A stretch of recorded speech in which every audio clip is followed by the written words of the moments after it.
നിങ്ങളുടെ ഇഷ്ട പരമ്പരകൾ എക്സ്ക്ലൂസീവായി സൺ നെക്സ്റ്റ് ആപ്പിലൂടെ തികച്ചും ഫ്രീ ആയി ഇപ്പോഴേ ആപ്പ് ഡൗൺലോഡ് ചെയ്യൂ. മയിലാടുംകുന്നിൽ ഗൗതമിനൊരു വാട്ടർ ബോട്ടിൽ പ്ലാനുണ്ട്. പൊല്യൂഷൻ കൺട്രോൾ ബോർഡുമായി ബന്ധപ്പെട്ട് അതിനൊരു സ്റ്റോപ്പ് മെമ്മോ കൊടുക്കാൻ പറ്റുമെന്ന് നോക്കുമായിരുന്നു. ആഹാ, അതൊരു നല്ല പണിയാണല്ലോ.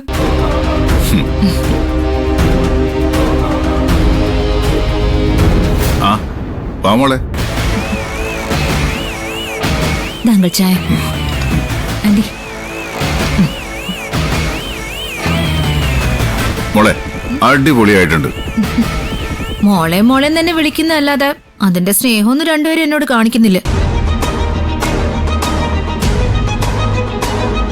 ഓരോ പ്ലാൻ ഒപ്പിച്ച് നിധി എന്നെ ഇവിടുത്തെ സർവന്റ് ആക്കാനുള്ള പരിപാടിയാണ്. ആന്റിക്കും അങ്കിളിന് അറിയോ, ഞാൻ ഫുഡ് ഉണ്ടാക്കിയാ മതിയെന്ന് നിങ്ങളെ കൊണ്ട് പറയിപ്പിക്കുന്നതിന് വേണ്ടി കാഴ്ച നഷ്ടപ്പെടാനുള്ള വിഷേ കോഫിയിൽ ചേർക്കുന്നതിനായി അവളൊരു നാടകം കളിച്ചതായിരുന്നു. ആന്റിക്കറിയോ, ആ പേരും പറഞ്ഞ എന്നെ പറ്റിച്ചതിന്റെ പേരില് എന്നെ തന്നെ കളിയാക്കുക അവള്. ഓഹോ, അപ്പൊ അതായിരുന്നു അന്നത്തെ പരിപാടി. അത് മാത്രമല്ല അങ്കിളെ, ആ വേലക്കാരി ഞാൻ തല്ലിന്ന് പറഞ്ഞു നിധി എന്റെ മുഖത്തടിക്കുക വരെ ചെയ്തു. എനിക്ക് ഈ വീട്ടിൽ പിന്നെ എന്ത് വില അങ്കിളെ ഉള്ളത്? എന്തിനാ നിധി നിന്നെ തല്ലിയത്? ആ, അതായിരുന്നു ഇന്നലെ പുറത്തു നടന്ന ആ പ്രശ്നം. ആ സെർവന്റ് കോഫി കൊണ്ടുവന്ന് ഇന്നലെ മുറിയുടെ മുന്നിലിട്ട് പൊട്ടിച്ചു. ശിവാനി അത് ചോദിക്കാൻ ചെന്നതിന് ആ നിധി ശിവാനിയെ തല്ലി. അതുകൊള്ളല്ലോ. നോക്ക് ജ്യോതി, നമ്മളോടുള്ള ദേഷ്യം മുഴുവൻ അവളിപ്പോ തീർക്കുന്നത് ശിവാനിയോടാ. ഇതങ്ങനെ വെറുതെ വിടാൻ പറ്റില്ലല്ലോ. നമ്മുടെ കൂടെ നിൽക്കുന്ന ഒരാളെ വേദനിപ്പിച്ചാൽ തിരിച്ചടി കിട്ടുമെന്ന് നിധിയെ ഒന്ന് മനസ്സിലാക്കി കൊടുക്കണം. ആ അതെ, അതിനുള്ള വഴി ഞാൻ തന്നെ ചെയ്യാം. ഇപ്പൊ തന്നെ ചെയ്തേക്കാം.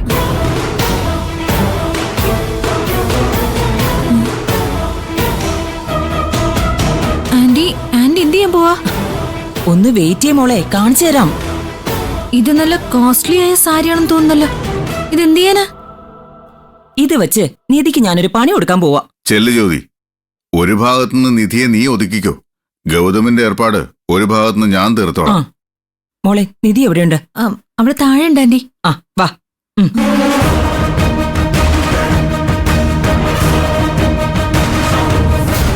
നീ കാര്യങ്ങൾ മനസ്സിലാക്കാനുള്ള ബുദ്ധിയുള്ള പെണ്ണ, എന്നിട്ട് നീ എന്താ ഇങ്ങനെ പെരുമാറുന്നെന്നാ എനിക്ക് മനസ്സിലാവാത്തത്. അമ്മയുടെ സങ്കടം എനിക്ക് മനസ്സിലാവും. നിർമ്മല ആന്റി ഇനി ഇവിടെ തുടർന്നാലുള്ള പ്രശ്നം എനിക്കറിയാം. പക്ഷെ ആന്റി ഇവിടുന്ന് പറഞ്ഞു വിടുക എന്ന് പറഞ്ഞ അക്കാര്യത്തിൽ ഞാൻ നിസ്സഹായാണ്. അയ്യോ, നോക്കുമോളെ, നിർമ്മല ആരാണെന്ന് ഇക്കണക്കിന് പോയാൽ ഇവിടെ എല്ലാവരും അറിയും. ഗൗതമും അറിയും. പിന്നെ ഇവിടെ എന്ത് സംഭവിക്കുന്ന നിനക്ക് ഊഹിക്കാൻ പറ്റുമല്ലോ. ഇപ്പോഴുള്ള പ്രശ്നങ്ങളൊന്നും അല്ല വരാൻ പോകുന്നത്. ഈ കുടുംബം തമ്മിൽ തല്ലിപ്പെരിയും. ഗൗതമിന്റെ സങ്കടം നിനക്ക് സഹിക്കാൻ പറ്റുമോ? അമ്മേ, ഞാൻ പറയാൻ നോക്കിയതാ, നിർമ്മല ആന്റിയോട് പറഞ്ഞിട്ടുമുണ്ട്. പക്ഷെ ഗൗതം ആന്റിയോട് കാണിക്കുന്ന സ്നേഹം കാണുമ്പോ ഇറക്കി വിടാൻ പറയാനും പറ്റുന്നില്ല എനിക്ക്. നിനക്കേ പറ്റൂ. എങ്ങനെങ്കിലും അതങ്ങ് പറയണം മോളെ. നീ ഏയ്,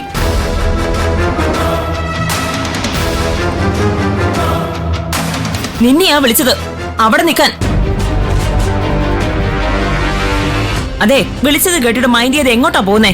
അതെ, എന്റെ പേര് എന്നല്ല, നിധിന്നൊരു തരക്കേടില്ലാത്ത പേര് എനിക്കുണ്ട്.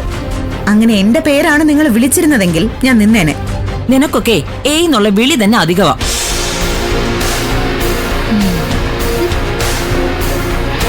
ദേ, നോക്കി വിരട്ടലൊക്കെ പിന്നെ മതി. തൽക്കാലം നീ എനിക്കൊരു ജോലി ചെയ്തു തരണം. ദാ, ഇത് കൊണ്ടുപോയി നീറ്റായിട്ടൊന്ന് അയൺ ചെയ്ത് കൊണ്ടുവരണം. ഞാനൊന്ന് നോക്കട്ടെ. പിന്നൊരു കാര്യം, ഇത് കോസ്റ്റ്ലി ആയിട്ടുള്ള സാരിയാ. സൂക്ഷിച്ചു വേണം ചെയ്യാൻ. ഒരു ചുളവ് പോലും കാണാൻ പാടില്ല. ദാ പിടിച്ചേ. ദേ, അധികം അങ്ങ് നികളിക്കില്ലേ ജ്യോതിർമയി. നിന്റെ സാരി അലക്കാനോ അയൺ ചെയ്യാനോ വേറെ ആളെ നോക്കണം വേലക്കാരായിട്ട്. തൽക്കാലം എന്റെ വേലക്കാരെ ഇവളിവിടെ ഉള്ളപ്പോ വേറൊരാളുടെ ആവശ്യമുണ്ടോ? ഈ വീട്ടിൽ താമസിക്കാൻ അനുവാദം തന്നപ്പോ പറഞ്ഞു വെച്ചൊരു കണ്ടീഷനുണ്ട്. അടിമപ്പണി ചെയ്തോളാം എന്നൊരു കണ്ടീഷൻ. അത് പാലിച്ചേ പറ്റൂ.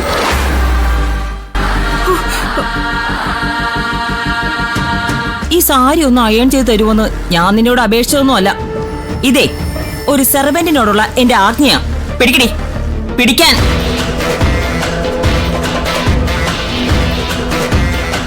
ഒന്നുകിൽ നീ ഇത് അയൺ ചെയ്യണം, അല്ലെങ്കിൽ ഈ നിമിഷം നീ ഈ വീട്ടിൽ നിന്ന് ഇറങ്ങിക്കോണം. അയ്യോ, അങ്ങനൊന്നും പറഞ്ഞ് പേടിപ്പിക്കില്ല ആന്റി. നിധി അനുസരിച്ചോളും. ആന്റി അതും കൂടെ കൊടുത്തേ. ഇന്നാ പറഞ്ഞത് ഓർമ്മയുണ്ടല്ലോ, സാരിയില് ഒരു പോറല് പോലും ഏൽക്കരുത്. പൊയ്ക്കോ.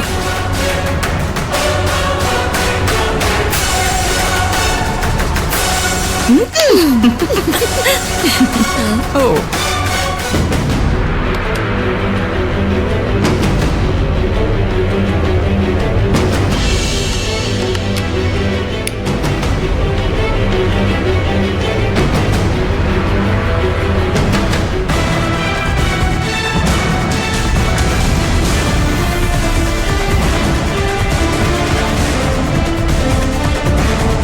എന്തെങ്കിലും ഒരു പണി ഒപ്പിച്ച് നിധിക്ക് ജ്യോതി ആന്റിയുടെ കയ്യിൽ നിന്ന് കണക്കിന് വാങ്ങിച്ചു കൊടുക്കണമല്ലോ.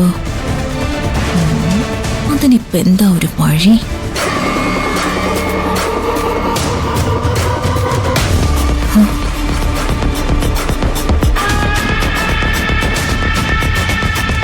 നല്ല വിലയുള്ള സാരിയാണെന്നാ ജ്യോതി ആന്റി പറഞ്ഞത്.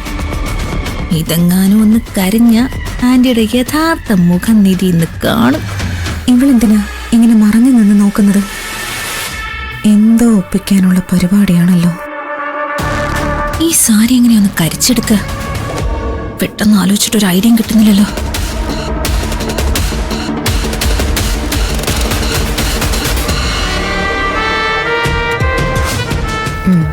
ഒരു കാര്യം ചെയ്യാം, ഗൗതമിനെ വിളിച്ചിട്ട് വന്നിട്ട് അയൺ ചെയ്യാം. അത് മതി.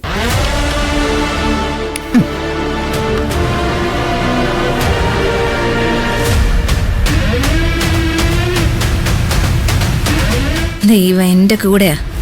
കൃത്യസമയത്ത് തന്നെ അവൾക്ക് ഗൗതമനെ വിളിക്കാൻ തോന്നിയത്. മണ്ടി.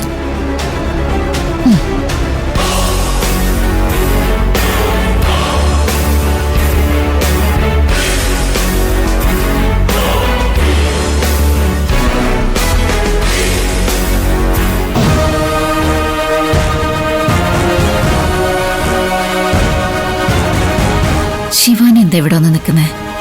എന്തോ പന്തികേടുണ്ടല്ലോ.